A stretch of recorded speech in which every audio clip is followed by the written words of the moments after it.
One of the greatest poets of the age of Elizabeth was Edmund Spenser. He was born in 1552 and he died in 1599. He was the contemporary of Philip Sidney, Michael Ditton, John Lilly, George Peele, Thomas Lawes, Robert Greene, Thomas Nash, and others.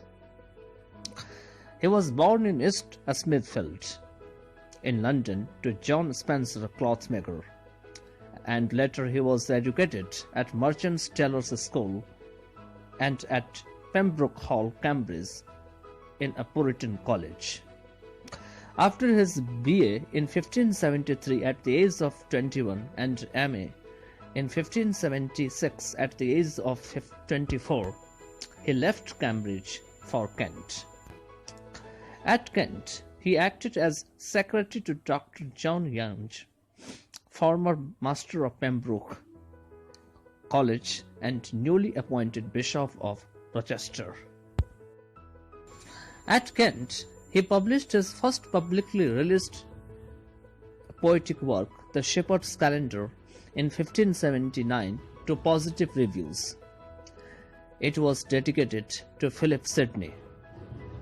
In imitation of the classical poet Virgil, The Shepherd's Calendar 1579, it consists of a series of eclogues, short poems usually cast as pastoral dialogues, in which various characters in the guise of innocent and simple shepherds discuss life and law, formulating witty and often satirical opinions on questions of the day. The 12 eclogues correspond to 12 months of English calendar.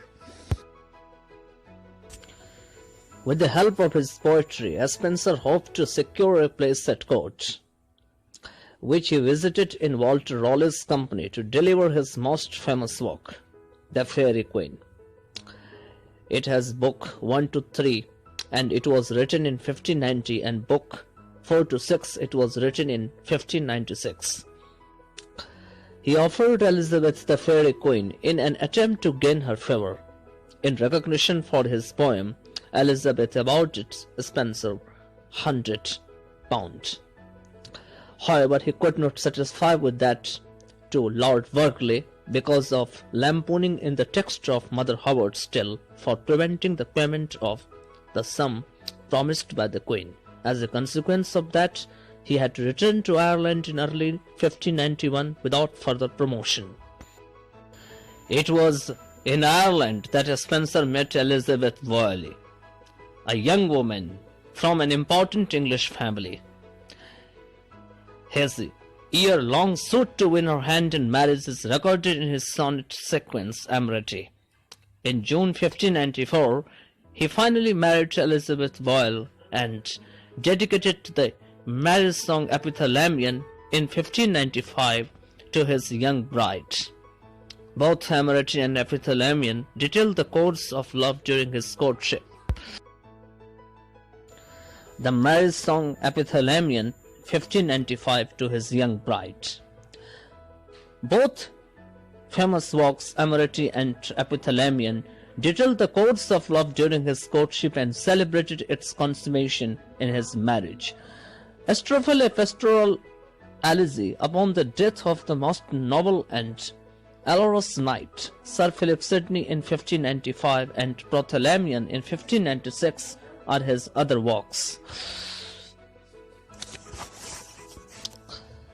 In 1596, Spenser wrote a prose pamphlet titled A View of the Present State of Ireland. It was written in dialogue form from the standpoint of the Anglo-Irish chronicles. This pamphlet argued that Ireland would never be totally pacified by the English until its indigenous language and customs had been destroyed, if necessary by violence. 2 years later, in September 1598, Spenser was appointed as Sheriff of Cork, but his tenure was very short. He was driven from his home by the native Irish forces during the 9 Years' War.